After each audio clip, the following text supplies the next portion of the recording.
ফজরের সুন্নতে প্রথম রাকাতে কুল্লিয়া আইয়ুহাল কাফিরুন পড়বেন, দ্বিতীয় রাকাতে কুল হু আল্লাহ। বলেন প্রথম রাকাতে কোন সূরা? ফজরের আগে সুন্নত কয় রাকাত? বিসমিল্লাহ। এই দুই রাকাত সুন্নতের ব্যাপারে নবীজি বলেন, ক্বালা রাসূলুল্লাহ সাল্লাল্লাহু আলাইহি ওয়াসাল্লাম, আল্লাহর নবী বলেন, রাকাতাল ফজরি আহাব্বু ইলাইয়া মিনাদ দুনিয়া ওয়া মা ফিহা।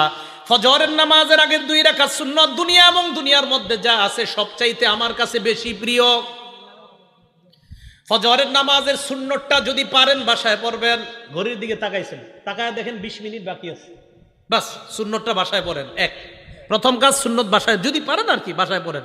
দ্বিতীয় কাজ, ফজরের সুন্নতে প্রথম রাকাতে কুল্লিয়া আইয়ুহাল কাফিরুন পড়বেন, দ্বিতীয় রাকাতে কুল হু আল্লাহ। বলেন প্রথম রাকাতে কোন সূরা? আইয়ুহাল কাফিরুন, দ্বিতীয় রাকাতে কুল হু আল্লাহু আহাদ। নবীজি মসজিদে আসছে, তো এক সাহাবা নামাজ পড়তেছে, আল্লাহু আকবার। তো নামাজে সূরা ফাতিহা পড়ার পর উনি আস্তে আস্তে পড়তেছে কুল ইয়া আইয়ুহাল কাফিরুন প্রথম রাকাতে। তো নবীজি শুনে ফেলছে আস্তে কানে দিয়া।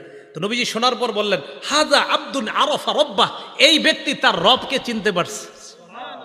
দ্বিতীয় রাকাতে ওই সাহাবা পড়লেন কুল হু আল্লাহু আহাদ, আল্লাহ নবী বললেন, হাযা আব্দুন আমানা বিরাব্বি, এই ব্যক্তি তার রবের উপর পরিপূর্ণ ঈমান আনছে। এজন্য আজকে থেকে আমলটা মনে রাখবেন, ফজরের সুন্নতে প্রথম রাকাতে কুল্লিয়া আইয়ুহাল কাফিরুন, দ্বিতীয় রাকাতে কুল হু আল্লাহ। আরেকটা সুন্নতে আমলটা করবেন, বলবো? মাগরিবের পরের সুন্নতে প্রথম রাকাতে কুল্লিয়া আইয়ুহাল কাফিরুন, দ্বিতীয় রাকাতে কুল হু আল্লাহ যদি পারেন। বাকি ফজরের সুন্নতে প্রথম রাকাতে কুল্লিয়া আইয়ুহাল কাফিরুন, দ্বিতীয় রাকাতে কুল হু আল্লাহ। এটার দ্বারা কি উদ্দেশ্য জানেন? কুল্লিয়া আইয়ুহাল কাফিরুনের মাধ্যমে প্রথম রাকাতে আপনি বুঝাইতেছেন আমি যত শিরিক সব বর্জন করলাম। দ্বিতীয় রাকাতে কুল হু আল্লাহ পড়ার মাধ্যমে বলতেছেন আমি আল্লাহর একত্ববাদ স্বীকার করে আমার দিন শুরু করলাম। আরেকটা আমল যদি পারেন, যদি সম্ভব হয়, এটা ওলামারা পারবে, আপনারা যদি পারেন আর কি, কোরআন শরীফ মুখস্থ সাধারণদের মধ্যে মুখস্থ করার একটা আয়াত মুখস্থ করতে পারবেন না ইনশাল্লাহ? সূরা বাকারার 136 নম্বর আয়াত ফজরের প্রথম রাকাতে মাঝে মাঝে, সূরা বাকারার 136 নম্বর আয়াত আল্লাহ বলেন, কুলু আমান্না বিল্লাহি ওয়া মা উনজিলা ইলাইনা ওয়া মা উনজিলা ইলা ইব্রাহিমা ওয়া ইসমাঈলা ওয়া ইসহাকা ওয়া ইয়াকুবা ওয়াল আসবাতি ওয়া মা উতিয়া মূসা ওয়া ঈসা ওয়া মা উতিয়ান নাবিয়্যুনা মির রাব্বিহিম লা নুফাররিকু বাইনা আহাদিম মিনহুম ওয়া নাহনু লাহু মুসলিমুন। এটা এক রাকাতে, ফজরের প্রথম রাকাতে। ফজরের নামাজের দ্বিতীয় রাকাতে পড়বেন সূরা আলী ইমরানের 64 নম্বর আয়াত। ওই আয়াতে আল্লাহ পাক রব্বুল আলামিন বলেন, কুল ইয়া আহলাল কিতাবি তাআলাউ ইলা কালিমাতিন সাওয়াইন বাইনানা ওয়া বাইনাকুম আল্লা না'বুদা ইল্লাল্লাহ ওয়া লা নুশরিকা বিহি শাইআ ওয়া লা ইয়াত্তাখিযা বা'দুনা বা'দান আরবাবাম মিন দুনিল্লাহ ফাইন তাওয়াল্লাউ ফাকুলু আশহাদু বিআন্না মুসলিমুন। ফজরের প্রথম রাকাতে কুল ইয়া আইয়ুহাল কাফিরুন, দ্বিতীয় রাকাতে কুল হু আল্লাহ। যদি পারেন মাঝে মাঝে প্রথম রাকাতে সূরা বাকারার 136 নম্বর আয়াত, দ্বিতীয় রাকাতে সূরা আলী ইমরানের 64 নম্বর আয়াত।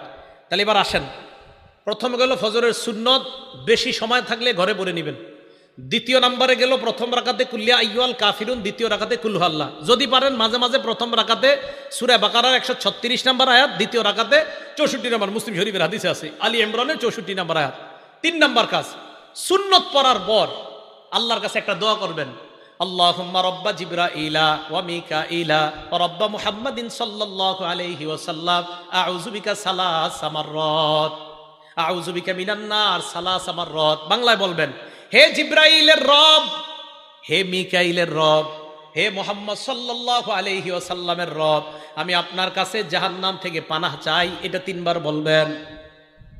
ফজর পড়লেন, সুন্নত পড়লেন, সুন্নতের পর আল্লাহর কাছে বলবেন, আল্লাহ জিবরাইলের রব, মিকাইলের রব, মুহাম্মদ সাল্লাল্লাহু আলাইহি সাল্লামের রব, আমি আপনার কাছে জাহান্নাম থেকে পানাহ চাই। 3 বার বলবেন। এটা বলার পর চতুর্থ কাজ, ফজরের সুন্নত পইরা বিবির দিকে তাকাইবেন। যদি ঘরে পড়েন, কার দিকে তাকাবেন? বিবির দিকে তাকানোর পর আম্মা জান আয়েশা বলেন, আল্লাহ নবী আমার দিকে তাকানোর পর ফাইন কুনতু মুস্তাইকিজাতান, আমি যদি জাগ্রত থাকতাম, হাদ্দাসানি, আল্লাহ নবী আমার সাথে কথা বলতেন। তাহলে মনে রাখবেন, ফজরের সুন্নত পড়ার পর বিবির দিকে তাকানোর পর যদি দেখেন বিবি জাগ্রত, কথা বলবেন।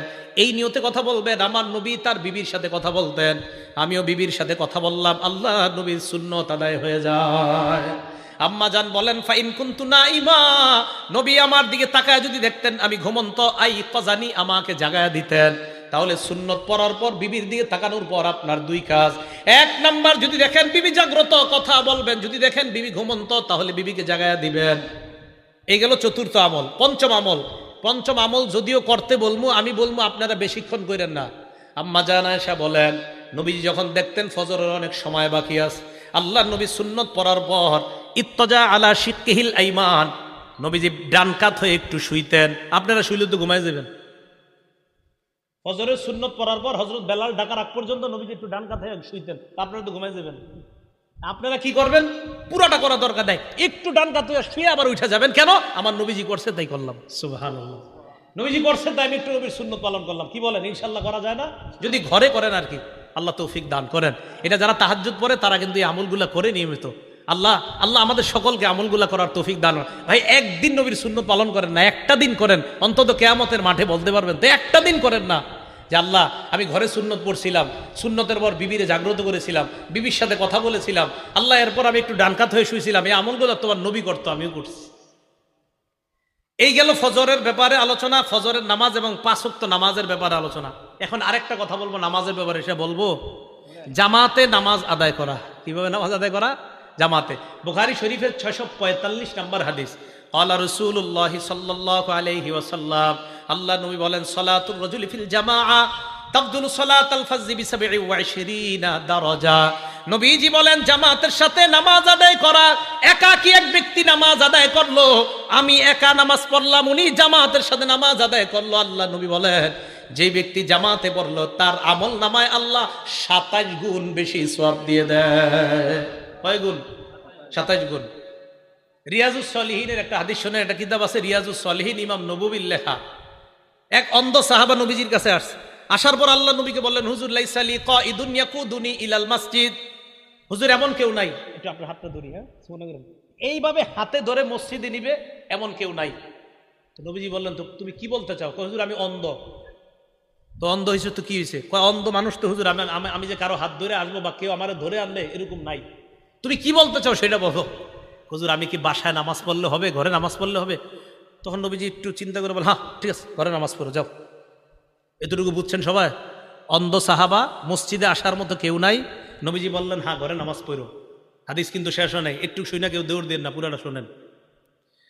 ফালাম্মা ওয়াল্লাহ, অন্ধ সাহাবা যখন বাড়ির দিকে রওনা করছে, দাহু, নবীজি ডাকছে, শোনো শোনো শোনো, হাল তাসমাউন নিদা, তুমি কি বাসায় যখন থাকো আজানের আওয়াজ শোনো? জি হুজুর আজান তো শুনি। নবীজি বললেন ফাজিব, তাহলে নামাজে আসো।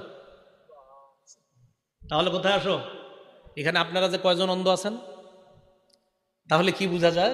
অন্ধ সাহাবাকে প্রথমে বললেন বাসায় নামাজ পড়ো, আজান শুনুনি? কয় জি হুজুর শুনি, মসজিদে আসো। এখন তো মাশাআল্লাহ মাইকের আওয়াজ মুখের চেয়ে আরো কম যায় না বেশি যায়? কি পরিমাণ নামাজে আসা উচিত। ভাই জামাত মিস করেন না, পুরুষরা জামাত মিস করেন না, জামাতে আইসেন। আল্লাহ আমি সহ আমাদের সকলকে জামাতের প্রতি গুরুত্ব দিয়ে যেন আমরা সালাতগুলো আদায় করতে পারি, আল্লাহ তৌফিক দান করেন।